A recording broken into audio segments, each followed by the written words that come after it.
हर हर महादेव। जय माता दी। आप सभी माताओं बहनों को हरतालिका तीज की बहुत बहुत शुभकामनाएं। हरतालिका तीज का व्रत भाद्रपद महीने की शुक्ल पक्ष की तृतीया तिथि को रखा जाता है। इस दिन सुहागिन महिलाएं और कुंवारी कन्याएं भगवान शिव और माता पार्वती की मिट्टी की अस्थायी प्रतिमा की पूजा करती हैं। इसी दिन माता पार्वती ने भगवान शिव के लिए निराहार और निर्जला व्रत रखा था। तो आइए जानते हैं इस बार हरतालिका तीज की पूजा का दिन क्या है, शुभ मुहूर्त क्या है, 4 पहर की पूजा का मुहूर्त क्या है। तो इस बार भाद्रपद मास की शुक्ल पक्ष की तृतीया तिथि 25 अगस्त दिन सोमवार को दोपहर 12:35 से शुरू होगी और द्वितीया तिथि समाप्त होगी 26 अगस्त मंगलवार को दोपहर 1:54 पर। क्योंकि उदया तिथि के अनुसार हरतालिका तीज का व्रत रहेगा, इसलिए इस बार 26 अगस्त दिन मंगलवार को हरतालिका तीज रहेगी। व्रत इसी दिन रखा जाएगा। व्रत का पारण अगले दिन किया जाता है। तो इस बार हरतालिका तीज का पारण 27 अगस्त को किया जाएगा।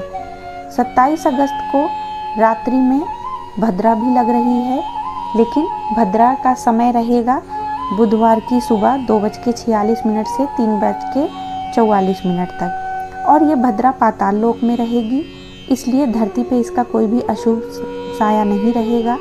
तो आप बुधवार के दिन सुबह व्रत, पूजा, पारण, विसर्जन कर सकती हैं। 26 अगस्त दिन मंगलवार को सूर्योदय होगा सुबह 6:11 पर और सूर्यास्त होगा शाम 6:46 पर। ब्रह्म मुहूर्त सुबह 4:35 से 5:23 तक रहेगा। क्योंकि इस व्रत को पूरी तरह से निर्जला रखा जाता है, ऐसे में जो माताएं बहनें सुबह उठ के जल पीना चाहती हैं, दूध ग्रहण करना चाहती हैं या कुछ लिक्विड लेना चाहती हैं, तो वो सुबह 4:35 तक ये सब ले सकती हैं। इसके बाद से फिर निर्जला व्रत रखना होगा। इस बार हस्त नक्षत्र पूरा दिन रहेगा। साध्य योग रहेगा दोपहर 12:09 तक। बाद में शुभ योग प्रारंभ हो जाएगा। तो सर्वार्थ सिद्धि योग में इस बार हरतालिका तीज का व्रत रहेगा और राहु काल रहेगा दोपहर 3 बजे से लेकर 4:30 तक, जो कि अशुभ मुहूर्त होता है। हरतालिका तीज में 4 पहर की पूजा की जाती है, इसलिए 4 पहर की पूजा का पहले पहर की पूजा का मुहूर्त प्रारंभ होगा शाम 6 बजे से लेकर 9 बजे तक। दूसरे पहर की पूजा रात 9 बजे से मध्य रात्रि 12 बजे तक। तीसरे पहर की पूजा रात 12 बजे से लेकर अगले दिन सुबह 3 बजे तक और चौथे पहर की पूजा सुबह 3 बजे से लेकर 6 बजे तक की जाएगी।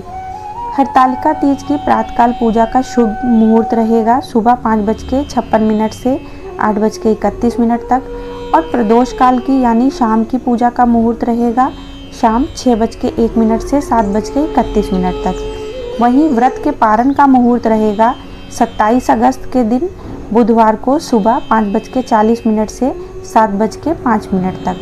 सूर्योदय की पहली किरण के साथ ही आप व्रत का पारण कर सकते हैं। क्योंकि यह व्रत अखंड सुहाग की प्राप्ति के लिए रखा जाता है।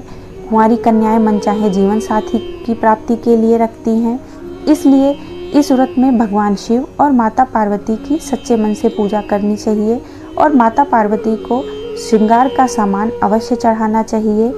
इसके अलावा सुहागन महिलाओं को और कुंवारी कन्याओं को सुहाग की सामग्री का दान भी कुछ करना चाहिए। दान आप किसी निर्धन सुहागन महिला को ही दें। ऐसा करने से माँ पार्वती आप पे प्रसन्न होती हैं और आपकी मनोकामना पूर्ण करती हैं और सदा सुहागन रहने का आशीर्वाद देती हैं। इस दिन हमें तामसिक चीज़ों के सेवन से बचना चाहिए। जो व्रती महिलाएं होती हैं उन्हें इस दिन सोना नहीं चाहिए।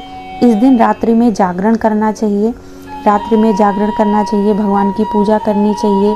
आप भगवान के गीत गा सकती हैं, आप भगवान के मंत्रों का जाप कर सकती हैं। तो आप इस तरीके से रात्रि जागरण कर सकते हैं, कथा का श्रवण कर सकते हैं और दिन भर उपवास रखना चाहिए। शाम के समय में एक बार फिर से पूजा करें। बहुत अधिक आवश्यकता हो तो निर्जला व्रत यदि आपने रखा है और अगर आपके साथ कोई समस्या है, कोई बीमारी है, तो आप थोड़ा सा जल ग्रहण कर सकते हैं।